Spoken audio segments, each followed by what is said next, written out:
Hello friends. ஜப்பானில் summer வந்துட்டாவே எல்லா ஸ்கூலுக்கும் லீவ் விட்டுருவாங்க. குழந்தைங்கள்லாம் என்ன பண்ணுவாங்கன்னா பூச்சி பிடிக்க கிளம்பிடுவாங்க. இப்போ நீங்கள் பார்த்துக்கிட்டு இருக்க பூச்சி பேர் செமி, ஜாப்பனீஸில் சொல்லுவாங்க. இந்த பூச்சி வெயில் தாங்காது.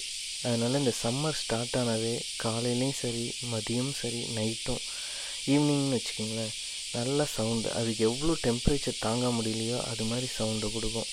உங்களால் முடிஞ்சால் இந்த பூச்சி எப்படி சவுண்டு கொடுக்குதுன்னு பாருங்கள், என்ஜாய் பண்ணுங்கள். இந்த பூச்சி சம்மரில் மட்டும்தான் இருக்கும். இந்த சத்தத்தையும் நீங்கள் சம்மரில் மட்டும்தான் கேட்க முடியும்.